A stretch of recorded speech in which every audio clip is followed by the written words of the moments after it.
Greetings and welcome to the Halloween edition of the Sliders Review. And I'm here today to talk to you about The Strangers, Chapter 1, the 2004 movie. So this is the remake of the Strangers franchise. And I've seen the first two. A little bit more on that later.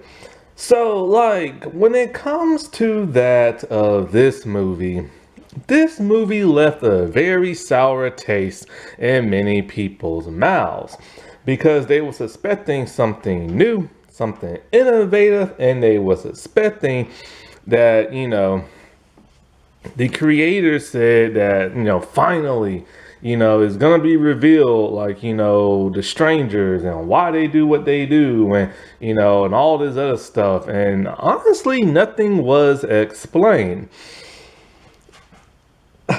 It is baffling that a remake would just basically copy elements from the first two movies and slap it onto this and only change a couple of stuff here and there.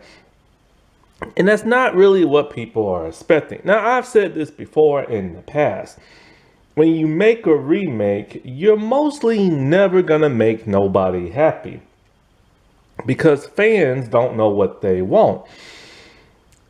Are you gonna remake it and do step by step of what the original does, which is gonna make some happy but piss off others? Or are you gonna go in a completely different direction and really reference nothing from the original, which is going to make some happy and others pissed off? Or are you going to go in a completely different direction, but bring in snippets of what the original made the original so original? Which, once again, is going to make some people happy or piss some people off. So, for the most part, you never really know what you're gonna get when you make a remake. That's why a lot of remakes just aren't that good and stuff. You can't please everybody. The hardcore fans are, they don't know what they want. Sometimes they want what's in the original. Sometimes they want something completely new. You know what I'm saying? So no matter what, it was an uphill battle for this movie, no matter what. And then again, what about people that are like me, who were just kind of never really fans of the original? Because I've never really been a fan of the originals, to tell you the truth. I don't hate these movies. I just find them interesting and okay. There's just so much in between that I feel is kind of like fluff, and the pacing can be a bit slow at times. And it can just be a bit on the bleak side. Plus, while I like the mask that, the strangers wear and their clothes are really cool, for me, I need more from them. I need an actual, I'm a big slasher fan, but I'm old school 90s slasher. I need a motive. The costume, the chase sequences, them engaging more with the victims and stuff. I need more of that. And when I say the pacing is off for me, I'm not talking about things don't get started, because they actually do. When you watch the first two movies, I think the strangers show up around 14 minutes in both movies, I believe. 14 or 16, something like that. So they do show up and it does get it started, but it's just so slow after that because it's creepy eerie. Now, I do like the creepy eeriness of it. They knock on the door and one of the strangers is there and you can't really see their face because it's in the silhouette of shadow and everything. It has his camera here and everything, and they just do it in this really innocent, almost creepy, eerie kind of way, and then they go away, and then a couple minutes later they're knocking again, or somebody just appears in the house. That is cool and that is interesting, and But it's just like, because, depending on which movie you have, like, I think it's been a while. I ought to watch these movies earlier this year or last year. I don't remember which. And so, like, I think in the first one, it's more of them just lingering around, walking, not really chasing. But then in the second, they try to be a little bit more of a slashery type movie. And they're a bit more chasey and everything. Like, they chase after folks and stuff. Like at that pool scene, my God. But like, for me, I need more engagement. You know what I'm saying? Just turn on the lights and there's somebody behind you. I need more than just that. You know what I'm saying?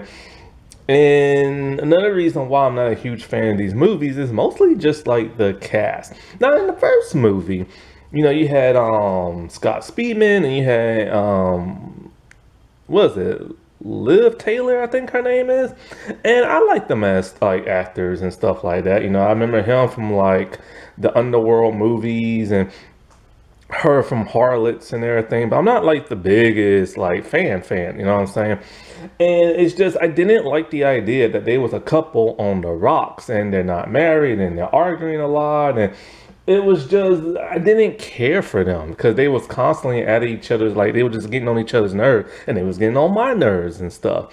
Then you had the second movie, and I was a little bit more happier with that because Christina Hendricks is in that. And I love myself some Christina Hendricks, boy. Whew. That's a woman right there. And so, like, it's her, and then it's Bailey Madison. And I love myself some Bailey Madison. I've seen her in so many stuff, and she did a really good job acting in that. She loves her horror type stuff. She's been in multiple stuff. The Pretty Little Liars Original Sin, which is an atrocious television show. She was in 2 episodes of The Haunting Hour.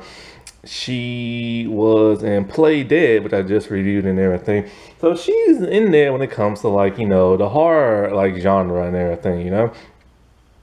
But she played an angsty teen who did not get along with the family, while the family got along with each other.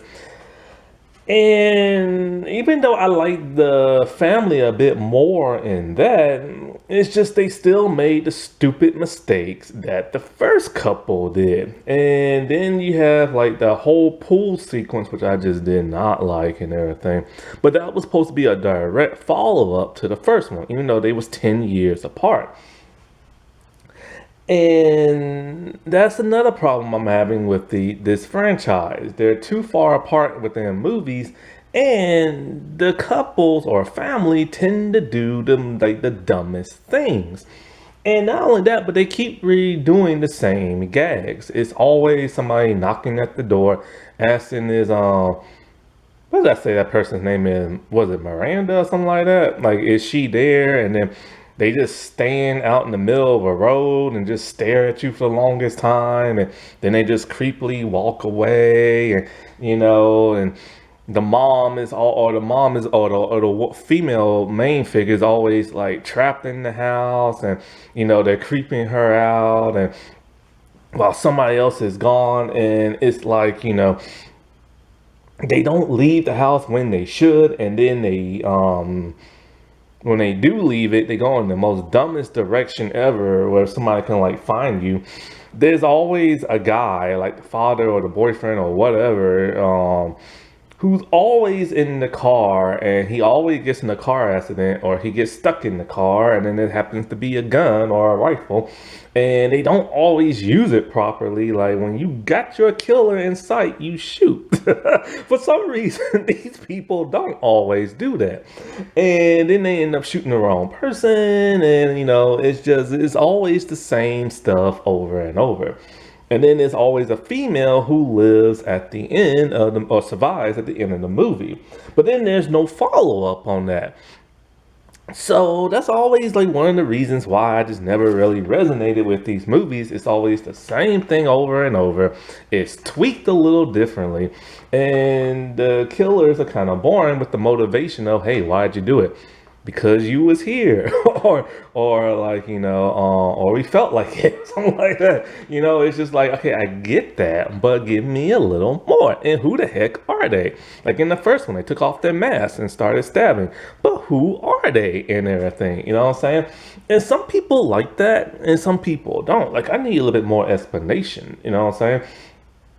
But the reason why the first movie was even made is because it was based on real life events during the time of the Charlie Manson like murders, and the whole Tate family thing. And the creator of this series, he what's his name? Brian Bartino, I think his name is. He's the one who created this because he lived near that area when all this stuff was going down back in the day. And so that's kind of like, oh, okay, like, true crime type stuff. Like, it's the way most slasher type genres are going in right now. So it was new, fresh, and innovating, but I just found it a little boring. So did a lot of other people back in the day, but it has now become a cult classic, which is why I started watching this, because I'm all like, oh, people didn't like it in the past, but they like it now. And so I was, something must be cool with this, you know what I'm saying? But those movies was 10 years apart from each other. Now, 6 years after the last one, we get this remake. And the remake is supposed to be a trilogy that's supposed to span from, and explain why these strangers do what they do, and follow the character of Maya, played by that, okay, I can't quite say her name, Madeline Persh or something like that. Now, she's from Riverdale, the redhead who played, something Blossom. Is it Cherry Blossom or something like that? I can't remember her name. Cheryl Blossom or something like that. And, this woman is smoking hot. That's one of the reasons why I watch Riverdale a little bit longer than I should. Because, like I said before, that's a hot cast they got. The women are gorgeous and everything. And Madeline is just like, whoa. You know what I'm saying? And plus, when it comes to Riverdale, I don't like Riverdale at all. I thought the first season was pretty solid. It lost me halfway into the second, and so I stopped watching. And it's like, but I'm curious to see what some of these stars, can act like outside of Roberto, because Roberto is one of the worst showrunners ever. And so, like, when it comes to, like, Dylan Sprouse, who was Jughead, I've seen him in that Zack and Cody thing, so I wanted to see him away from Disney, so I got to see him in Riverdale, where he acted differently, and then, of course, he was in Lisa Frankenstein. So for him, it doesn't really matter, but everybody else, I want to know how they really act, because one of the problems with Riverdale is that some of the acting was pretty bad.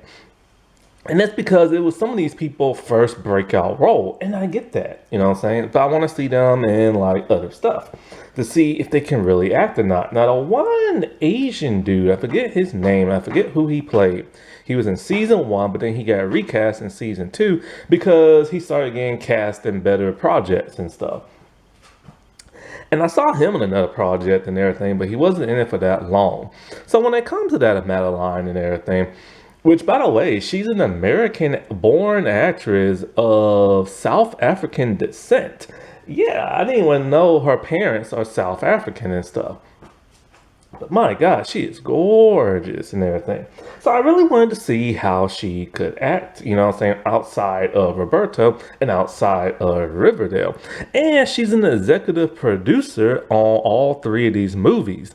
That's how you do it in Hollywood, because since Riverdale, okay, she hasn't been in that many projects, like a couple of movies and just a few TV shows. But she's mostly known for Riverdale, right? And since Riverdale, she's been executive producing every project she starred in. That's a great thing because 1, you get some creative control, and 2, you get paid more money. So she was smart to save up that Riverdale money and everything. But the problem is when you're an executive producer in your own movie, the director isn't always gonna be like, honest about a person's acting. Now, when it comes to her acting in this, I think she did an all right job. It was pretty good and decent. But there were times where it felt like her facial expressions were off. There were times where it felt like she felt uncomfortable and she was trying just a little too hard. Now, this could stem from the simple fact she hasn't been in that many projects and she was stuck on Riverdale. And on Riverdale, Roberto is just Roberto. No, I thought she did a great job on Riverdale. She really fit that character. And when you play it for so many years, you pretty much know that character. But now she's playing other characters, so she has to get used to these new characters and own them like she did on Riverdale. So I just felt like sometimes her facial expressions were off a little bit, and sometimes she tried just a little too hard. And also, she's probably more of a TV actress than she is a movie actress.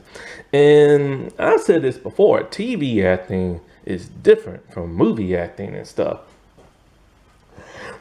But and also the dude who played like her boyfriend and stuff. What's his name? Foy, I think his name is. I can't remember. What's this dude's name? Foy, Gutierrez or something like that. He did a pretty good job too and everything.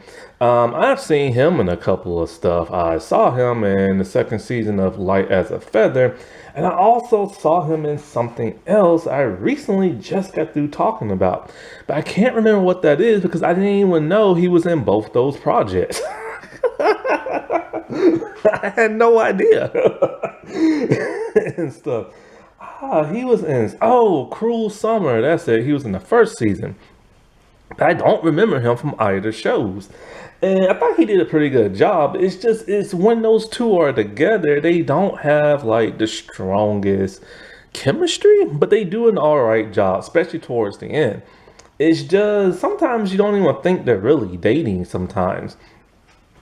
He tries to act a little too perfect, and she tries to act a little too perfect as well, and it just sometimes it doesn't really match well. But individually, it's just I don't know. It's just like some people say they don't have chemistry.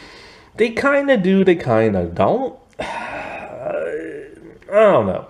But just like every other couple in this entire franchise, they made some of the dumbest decisions ever. And in fact, they might make the worst decisions out of everybody. Because you just look at this movie and you're just like, why aren't you trusting your instincts and stuff? Now, like I said before, this is supposed to be a trilogy. I don't know why. This should have been a prequel and everything, but it's not. It's just a completely standalone thing. And so when they say they're going to explain why the strangers are the way they are, it's not going to matter because these aren't the same strangers from the original movie. And, their masks are slightly different. Their hair, you can't even see their hairstyle because there used to be one long blonde girl in the original. Now, each stranger is played by a completely different person, right? In each movie. So, and their masks and clothes are always different. I like these masks a bit more than the original ones. The other ones seem a little bit hokey, but these are actually more menacing. Now, back to the whole trilogy thing. The second one was actually supposed to come out around this time. But as you can see, it's not. It's now been delayed to 2025. And the reason for that is because of the box office return, they got a pretty good money back wise and everything. Like they made their budget back, but not as huge as they were probably hoping, but they still made it back to where they're now doing reshoots because all three of these movies were filmed back to back and principal photography has been done since 2022. So these movies are done and just ready to come out. But they're doing reshoots now because of the reception of the first movie. It's basically a beat by beat of the original movie that came out in 2008. They just changed a couple of stuff. It's a couple that's dating that's not married yet. Instead of them always fighting, they actually get along, but they're just not married yet. they end up like getting like stalked by like the strangers and everything. It's the whole knock on the door, where's that one person name they keep asking for. Them lingering around the house, a record playing, record tape playing and everything. The male of the movie has like a shotgun and everything. There's an accident with him in the car and he's stuck in the car and everything. The girl is there stuck in the house being tormented by them, and the guy doesn't like believe it. And it's just literally beat by beat by beat, even to the point where they get tied up at the end of the movie. Oh, there's even a bath scene and everything. Instead of a bath, now it's a shower. And then, there's the beat by beat, them getting tied up, and them asking the strangers, why are you doing this? Only for one of them to say, because you're here. And then they get stabbed. And then the guy dies, and the girl survives at the end of the movie. So it's literally beat by beat of like the original, and it pissed folks off because that's not what they wanted. And so they wanted something different and they wanted stuff to be explained. And so, from what I read online, because there's a picture that's from the second movie, Madeline next to a tree crying. So it's like, how did she get there? And the movies are now supposed to follow her character after the events of like what just happened. And I think it's supposed to span from 4 days, I believe. So 4 days and two movies supposed to like follow her now.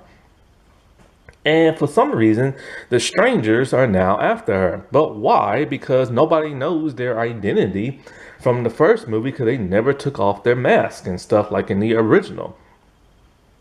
So they now say that this second one's going to be completely different, and and it's going to blow people away and stuff because they realize, okay, you didn't want a beat by beat, and now you want something different, and now they have to change things around to make it better because they want to get their investment back. They might come out on in theater, they might come out in streaming, nobody knows. And in all honesty, you don't need three movies that center around one character and three killers when you don't even know those killers' identities. Now, if they would have kept the guy alive, okay, fine, and make your other two movies. Then one can focus on the other person, like both could be in the second, one dies, and then the other one survives to the third. But the question remains once again, why are these strangers after them and doing what they're doing? This should have been explained in that first movie and stuff.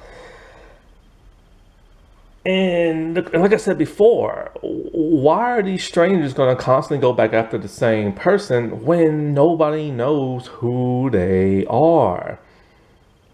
They could be anybody in town, but you kind of figure when you watch the beginning of this movie, you kind of know who they are, but you don't really know. You know what I'm saying?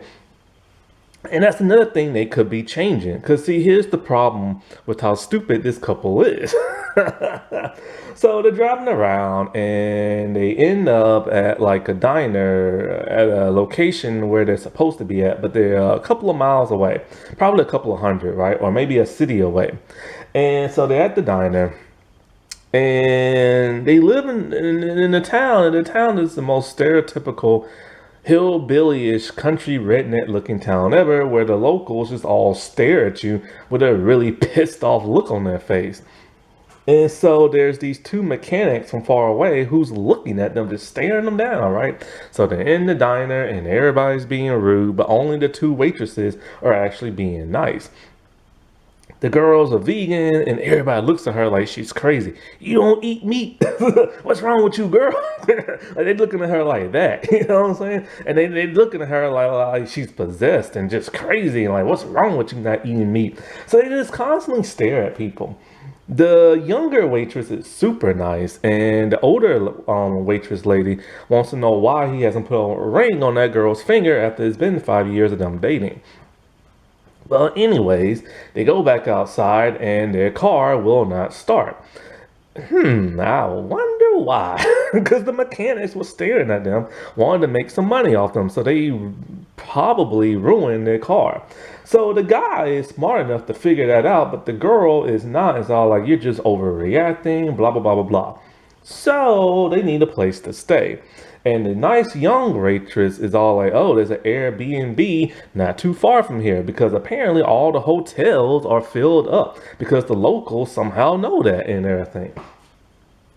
So it sounds like a setup. So they go to the BRB or whatever it's called, and so there's happened to be a motorcycle out there, and it's just kind of like, well, whose motorcycle is that? So anyway, they're there, they're talking. He forgets his inhaler in the car, so he goes and hops on the motorcycle and goes there, and the keys just happen to be in the motorcycle, which is kind of odd, don't you think? So of course, while she's there, here comes the knock at the door, and there is Tamara there, and they're like, no, we already told her she ain't here. And so she's getting freaked out, and she thinks somebody's in the house because she keeps seeing like a face and everything, right? Well, when he comes back, he doesn't even believe that there's a person in the house, and he thinks it's just the clown picture that she sees, and she's dumb enough to believe that when she actually saw an actual person. Like, the couple is just stupid. And most likely they got set up by the locals in town, like the waitress with the tomato. There's an Airbnb there, and the mechanics and the people. Most likely they set them up. And so, like, while the strangers are now in the house and they're freaking out, it's the same stuff of hello on like the doors and everything. And so they barricade themselves in a room, just like in the first movie. The guy grabs a shotgun, just like in the first movie. And guess what? There's a window behind them. They never think, hey, let's escape through the window. So then when they start like chopping away at the doors and all this other stuff, which some of the jump scares were nice. I did like those. The music was a bit off with the jump scares, but you know, that's just horror slasher for you. Some of the music was way off.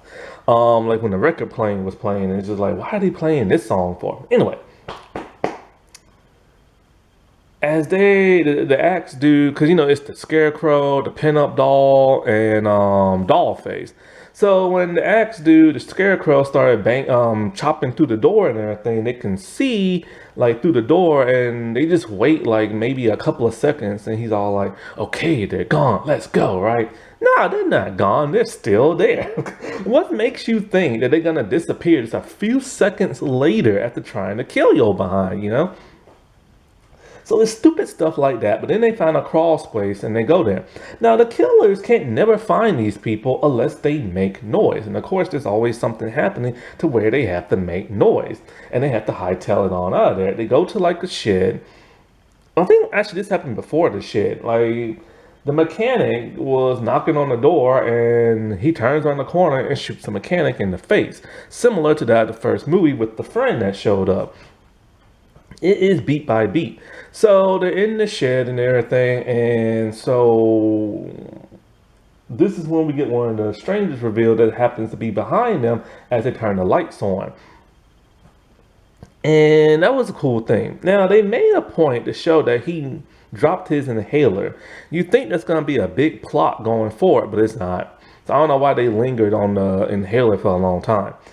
So in the ways, of course, when they try to make their escapes, they get in the car and just like in the first, oh, here comes Scarecrow ramming the car into them.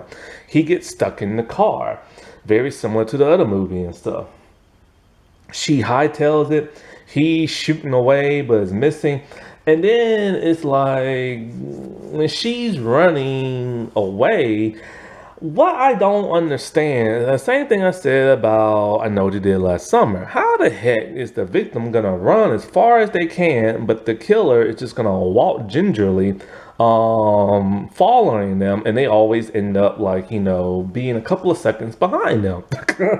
I don't get that. And it's just like that in this movie.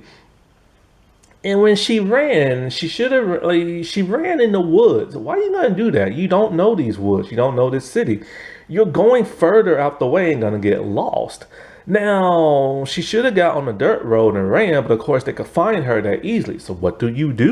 You stay on the path of the dirt road, but you linger into the woods, hiding yourself through the trees and stuff. That way, you're still in the path of the dirt trail, so you won't get lost and you can go back into civilization, but they can't see you amongst all the trees and stuff. Anyway, she hides in like the grass somehow, and it was pretty cool how she hid. But then when the killer's looking for her, the killers don't never look in an aggressive kind of way. They just kind of turn around a little bit and then they walk off. And so a couple of seconds later, she whips out a cell phone and starts calling somebody. Of course, they're gonna hear her, right? But then the stupidity of the guy is he finds her, not his girlfriend, but one of the killers. And he puts the shotgun directly on the back of her head. I'm like, oh, she gonna get it now. She screwed up. And so she turns around, she starts acting stupid, and he's talking to her. I'm like, dude, pull that trigger already. But he doesn't, and he pays for the price for it. These are just two stupid people. So in a way, they're in the chair, they're tied up. They ask the question why you did this. Oh, because you was here. They get stabbed one time and he dies from one stab wound. And she wakes up at the end and ends up in the hospital. They only got stabbed once. How did he die and she didn't? At least in the first one, they got stabbed over and over. Anyways. And when she wakes up, there just happens to be the killer in her hospital room. Similar to that of the second movie and everything. How did the stranger get there and everything? Won't know until the second movie. Now, in the beginning, we do see them chase down a man and kill him and everything. Why did they kill him? Why did they chase after him in broad daylight where everybody can see them? Who knows? Could the whole city be involved in this? Who knows? You know what I'm saying? But for the most part, this movie was really just kind of boring, to be completely honest with you. There was some things, like I said, I did like about the movie, and things that were slightly more intriguing than the other movies and stuff. But it's only slightly. It's just, it's the movies are just constantly repeating themselves. I don't get that. Like, take the Evil Dead franchise. Every movie, except for the first two, are identical are different from each other. The first two are identical but different. The third one's completely different. Then you get the two remakes. The first remake is similar to the first, but different enough. Then you get the second remake, which is completely different in everything. They're not trying to do, and then when they do certain things of the original, they do it in a way where it doesn't feel like the original. The Scream movies are different from each other. You know what I'm saying? Like, the first two are different from each other. The third one's different. The fourth one was originally going to be similar to the first, but it ended up not being. And then, of course, when they started doing the other two, they started being similar to the first and the second. But they're still different in everything. I don't get why they just copied and pasted from the first two movies and tried to make a trilogy out of it. That's so baffling to me. And we don't know enough about the Maya character to really want to get invested in her to go through 3 movies and stuff. And we still don't know the real motive of like the strangers, and it's not going to matter because they're not the original ones from their first 2 movies, because it's set in its own new universe and stuff. Now, I just saw the trailer for The Strangers Chapter 2. And one thing I didn't point out about the first Chapter 1 movie is that the setting is 2017. And so why exactly? What is so special and significant about the year 2017? This really should have been a continuation of the first 2 movies, because when you look at the cell phones of the first 2 movies, they are reminiscent of the time back then. In 2008, you have flip phones, and that was the type of phone that was there in the 2008 movie. In 2018, This is where it gets a little odd. You had smartphones and one flip phone. Now, of course, some people do still make flip phones, and a lot of older people have flip phones because they don't like the new smartphones and stuff. They should have, like I said before, just made this a continuation. That way, all three final girls and the one final boy can band together and try to be like, hey, why did this happen to us? Because all of the locations, I believe, are in like different areas of America. So why would these three strangers travel all around the US just to do this to these people and stuff? I'm pretty sure they're different locations, like the first two movies. I don't think they're in the same city and everything. And so with this trailer of the second movie, you see Madeline's character, Maya, wake up from the hospital, run scared out the hospital, and then make her way outside running down the road. And she gets stopped by a group of people who give her a ride. And these group of people look so stereotypical. Once again, we see the cop car drive by with the cop from the diner in the first movie, or chapter one first movie, and he just looks so pissed off and weird, just staring. And then when she's in the car with the people in the back seat with her are constantly staring at her. I don't know why horror movies in America always do this to like hillbilly redneck people. They just have them look so odd and staring at people, and some look handicapped and everything. This happens in so many horror movies. But as she's looking at them, she gets scared because she's starting to wonder, hey, could this be the people that invaded our in that B&B and everything? Because some things are creeping her out. Like the woman in the passenger seat takes out a knife for some bizarre reason. The two guys next to her are staring her down, and one of them has a smiley face tattoo.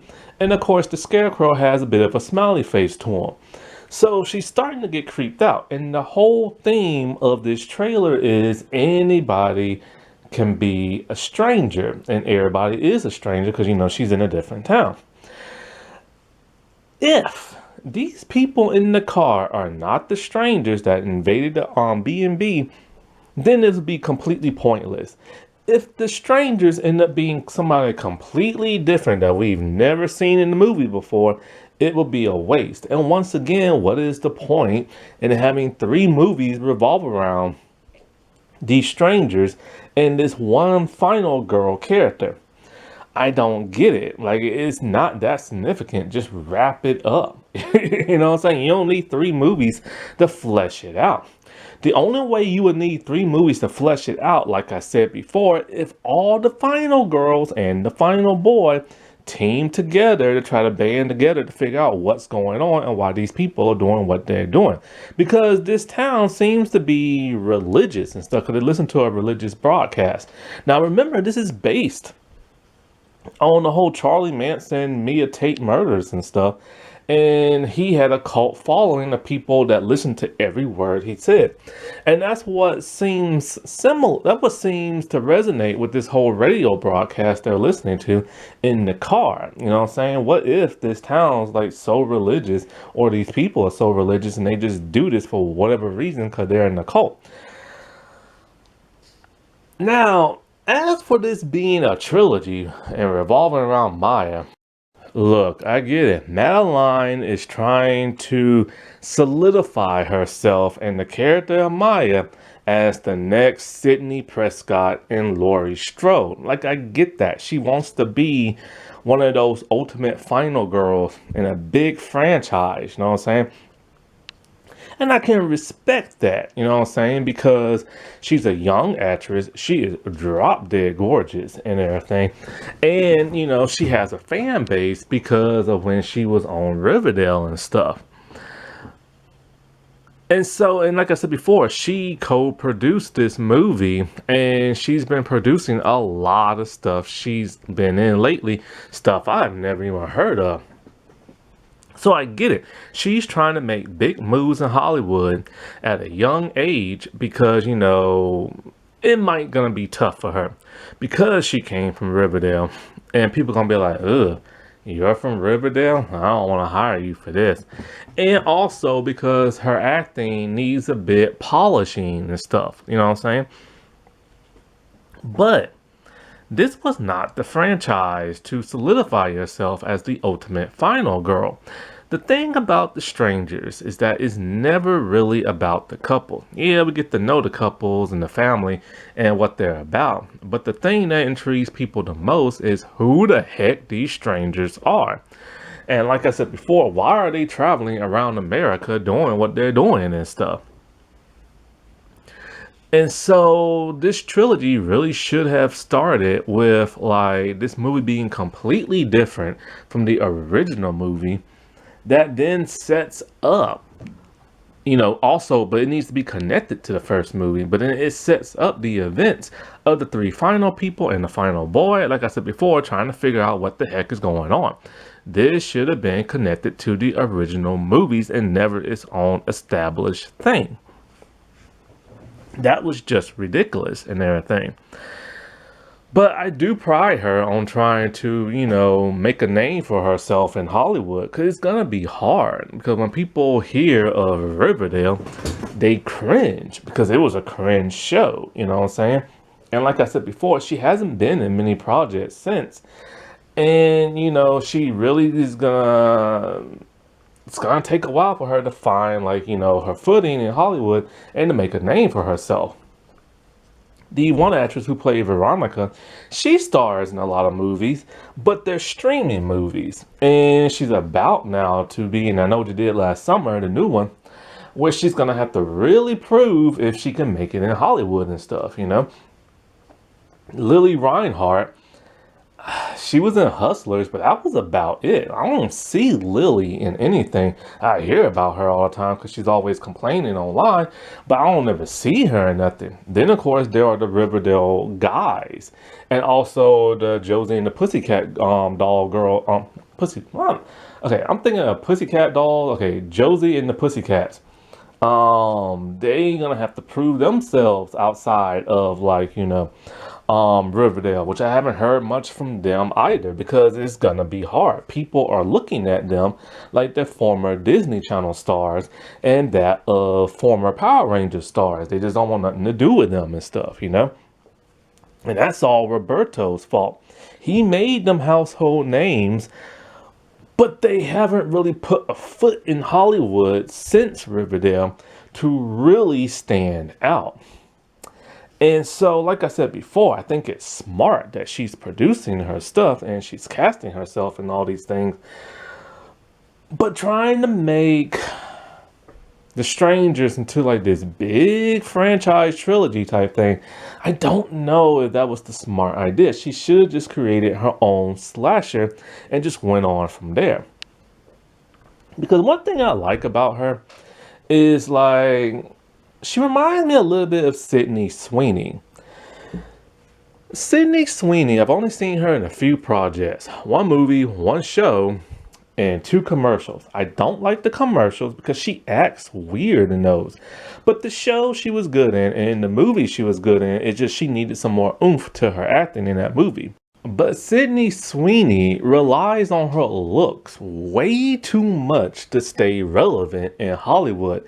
Either the studio asks her to pose sexy or she just does it all on her own. Then she gets upset when that's all people focus on, or when paparazzi people start to want her to pose more sexier when they take her picture and be harassing her and saying with fans. I get it. She don't owe them nothing and they should respect her boundaries, but it's hard when the fans and the paparazzi, all they see is her post half revealing pictures of her self, tons of cleavage and booty pictures and stuff constantly on Instagram. That's all people think of her as, like a sex symbol and not really an actress. And part of that is because she does it to herself. She allows that to happen whenever the studio asks her to do it. And she poses that way for herself just to stay relevant in the eyes of, like, Hollywood. Because I think she said once before, she knows she'll never get like an award and everything. And something else, there's the reason why she poses that way. And Madeline doesn't have to do that because Madeline is also an extremely attractive woman. She will rarely post a revealing picture, but most of all her other pictures are all covered up. And she can wear a short skirt or a dress and like a sweater to it, and she still knows how to pose sexy without revealing like her major cleavage or like her butt cheeks and stuff like that. You know what I'm saying? And that's what I like because I told you before, every time I see Sydney Sweeney like trend on Twitter, it's always because somebody's posting a half nude looking picture of her and everything, or a revealing sexy picture of her. Because that's all people think about when they think of her. And with Madeline, now that she's producing her own stuff, just like Sydney Sweeney, she can break into Hollywood a whole lot better because she doesn't rely on her looks to get the needle moving. She just automatically is attractive, you know what I'm saying? And she doesn't post that many revealing pictures and stuff. She'll do it like on like a red carpet event, but that's like about it, you know what I'm saying? And it's just her acting needs to be a bit like polished because in this movie, in the chapter one, I noticed, like I said before, there are times where it seems like she gives a bit too much of a performance, and sometimes she gives a little too less. And she needs some oomph in it, you know? Because this isn't television acting, it's movie acting. And when she was on a TV show, she was pretty good for what she did and everything. Like I said, she really owned that role. And I really didn't have no complaints from the season that I watched. But it's just in this movie, it's like she was trying to act differently, not like Cheryl Blossom. And so it takes a while to get your footing into like a new role. And I felt like sometimes she didn't give enough energy for some parts, and sometimes I felt like she gave a bit too much, And then when you add that on to her co-star, who's very quiet sounding and everything, it just came off as off-putting, and that's why a lot of people felt like they didn't have chemistry. That wasn't that spooky. All right, well, I shall talk to y'all later. Bye.